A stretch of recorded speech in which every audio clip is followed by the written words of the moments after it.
Welcome back. Thank you. What was the biggest takeaway that you had watching from a distance about where your team is? The improvement, just the big step forward that our team took in the Bahamas. I know, there were some roller coaster rides, throughout the few weeks, that the coach Mike and the staff had to deal with, and I thought their messaging was received really well. Our team improved greatly in some areas that were really deficient, early on. We still got a ways to go, but that was probably my biggest takeaway, the improvement our team made. Chris, what was the whole experience like for you watching your team but having to do it from a distance? It was weird. It's not so much, obviously the experience of watching your team on television is very strange, but then just not really having much feel outside of watching a press conference or see maybe a play or two develop in the next game, of knowing really what's taking place in the locker room and on the practice court. That was the part maybe I don't want to say think about, but really feel the feelings I would have as it played out. That was really strange. What was your approach to kind of get reacclimated to the team dynamic of all the little intricacies that you may have missed as they went through the first 6 games? Yeah, we had a staff meeting on Sunday, and that lasted a few hours, 3 or 4 hours on Sunday evening, just to sort of get acclimated with our personnel, actions that we put in, stumbling blocks throughout the 3 weeks, things they thought our guys improved in, recruiting, you name it. And then on Monday, yesterday, took about 15 minutes a player, and just sort of from 8:30 on, met with each guy individually leading up to practice. And then, I spent Sunday night, once I finished with the staff, preparing practice, looking over Mike's practice plans from the previous 20 days or so, and try to formulate what our team had been doing, and also understanding what our team needs to do against Michigan State, who I felt, I've got a pretty good feel, probably a better feel than I normally have as a head coach going in the game, because I've watched every minute they've played and did the scout myself. What's it like when you're watching a game at home and there are some key late game situations like Furman and Detroit, where it comes down to, calling a play where, obviously you'd have been right in the middle of it, and you're completely. Yeah, that's not the part that puts you on edge. It's just the execution of whatever's being run. Certainly there's some things that, Mike would do differently, that I would do differently than Ross or Cahill or any coach. You're just going to sort of have your own spin on things. But the execution, the ability to catch a pass, to catch it where you need to in order to enter it, all those little things that you're watching, whether it's the first play of the game or the last play of the game, to be honest. Chris, you said you had a lot of confidence in Mike and what he could do, in the entire staff, but what can you say about just the job he did while you were away? And, they did have success and, won in the Bahamas. Yeah, Mike did an amazing job, to step in as a substitute teacher, which is basically what he is. And obviously he doesn't go away once I come back. He's had a voice for a long time with me, alongside me, which is what gave me the confidence to make him the head coach. But being able to, have your own voice, your own belief that mirrors how we do things as a program, I think he did an incredible job. I don't want to lose Mike, but I think that gives him a ton of evidence to athletic directors around the country that, like, hey, this dude, took on a team that hadn't played a regular season game. It wasn't one game. It was, nearly a month, and he goes 5-1 and wins a Thanksgiving tournament against some really good coaches. Ben Howland's been to Final Fours. Mark Turgeon has won a Big Ten championship. Mike did it with, again, not a veteran crew that's been together for years. We have 8 newcomers, I believe. How well were you able to anticipate what plays he would call in various situations? Early on, a lot, but as the games went on, Coach Ross started to add things left and right. So my play sheet went from about 10, 15 plays to about 35 plays overnight. So one of my first things when I came in was like, slow down, big fella, slow down. When you left, there was an urgency to try to install as much as possible. What you left, how different is that, or how does that differ from your expectations to what you have now? We knew we weren't going to cover every scenario. Leading up to game one, it was a shame that we didn't have maybe tougher challenges in the exhibition games. Not that you want it to come down to last possession, but I think our team learned a lot in the Furman loss. I think it learned a lot in the Detroit win. Because when you're in those moments, a mistake on either end of the floor, not getting open at the proper time, fouling a three-point shooter, things like that. A lot of times, unfortunately, growth is learned through failure. And, I think our team did that. But, we tried to cover as much as we could, like we would in any other year. Nothing really had changed. I didn't want to put too much on our team. We've got a lot of new guys to college basketball that we can't force feed too much. Before the suspension, we asked you what you were going to do. You're like, I don't know. I've never been through this. What did you do? Did you drive the carpool some? Obviously, watch the Michigan State game. I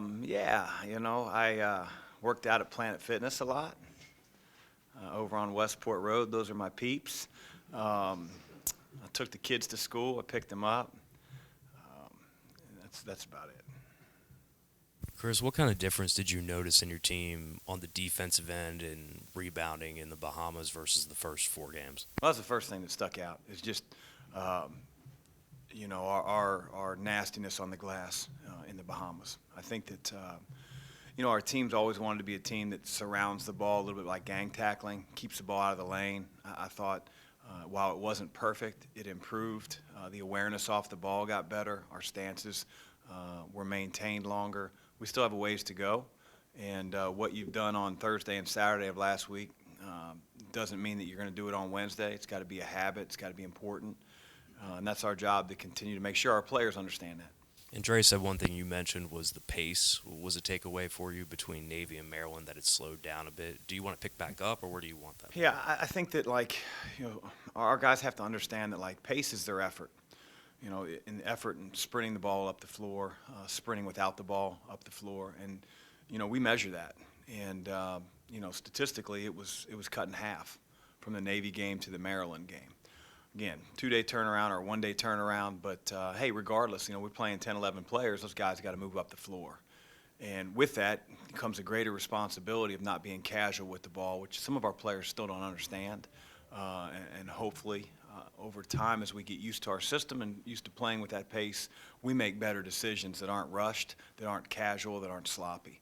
A few of our guys have a ways to go, and if they continue to make those type of decisions, they're not going to play as much.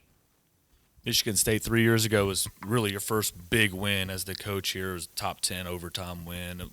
All these Izzo teams have a similar, fingerprint, but, what's different about them now? What did you see doing the scout on your own? Michigan State is just they're a team with a true identity.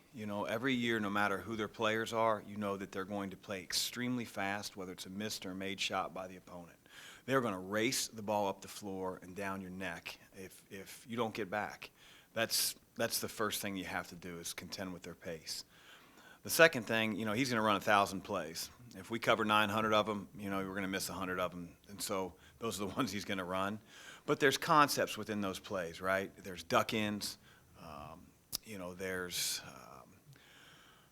There's screen-the-screeners.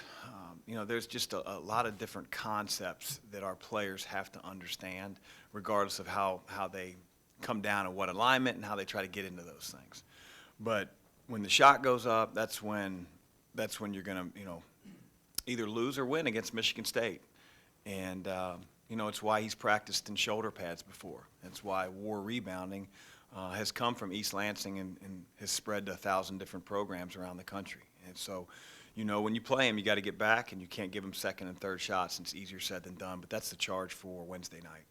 Chris, the last 3 games, Dre has played at a different level. Watching from afar, what did you see the first couple games from him, and what's been different? I think with anybody, if you focus on playing as hard as you possibly can on the defensive end, sometimes you get lost in a good way on offense. Things just sort of fall into your lap. But I think he's made a concerted effort, to really go to the offensive glass, to use his body around the rim. He's a tough matchup. Like he's more of a 4 in terms of his physicality than he is a 3, but he's always guarded by 3s. And when he starts hitting shots a little bit more consistently, man, he's going to be a really, really a tough offensive cover for other teams. And the way we run a lot of the actions that we run, he's going to get open looks.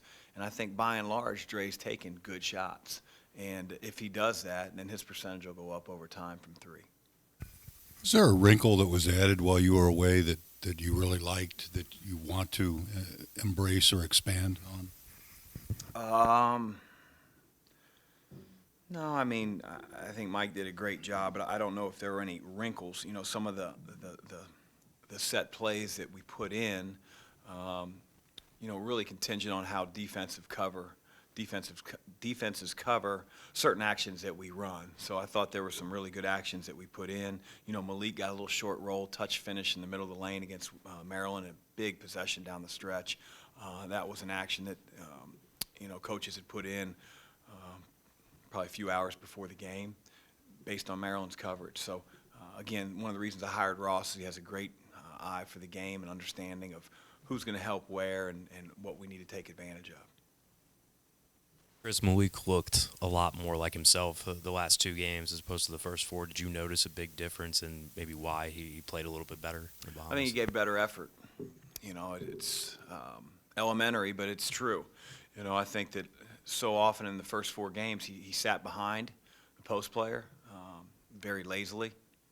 And, I thought against Mississippi State, who had a horse in there, obviously Qudus Wahab is a guy that is big, and he's going to have that same challenge on Wednesday night with Bingham, and then when they bring Marble in the game. So, you can't sit behind. You got to be able to front. You got to fight the front.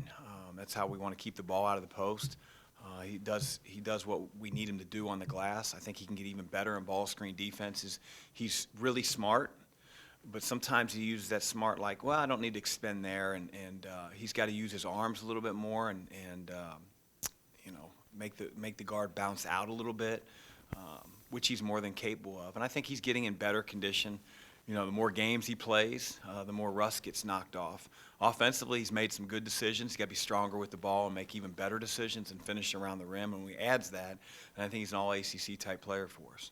Staying with the bigs, Roosevelt Wheeler seems like a guy who kind of took advantage of his minutes in these games. Are you impressed with what he's shown you just as a freshman? Yeah, I mean, I said in the exhibition season, when he wasn't maybe playing a ton, that he has the best combination of hands and athleticism and size of all of our bigs. That includes Malik. But he's really inexperienced, and he came in very immature. And so, I think that the 3 weeks I was gone, he made a quantum leap to the point where Mike felt really comfortable putting him in. He still makes mistakes, but, he's a freshman. But he's a big freshman, and he does things that, some of our other bigs aren't doing. He rebounds in traffic. It's a great thing. If you have to teach a guy how to rebound, he generally can't rebound. And Rose can rebound. What did you think about the job that Big East did in terms of player rotations and managing this deep team? Well, it's hard. I mean, I'm not going to be a critic with that. I'm not sitting on the bench and knowing necessarily who's given an attitude. Who maybe is more tired than normal. Maybe what matchup they don't like. Sometimes you take a guy out at the 2 because you feel like, the 3 needs to be guarding there too, and so that changes not necessarily that position, but other positions. So, 5-1 is 5-1, and had we had been a little bit better at the end of the game against Furman, we'd be 6-0, and you can always complain about margin of score or what you could have done differently, but that's BS unless you sit in that chair.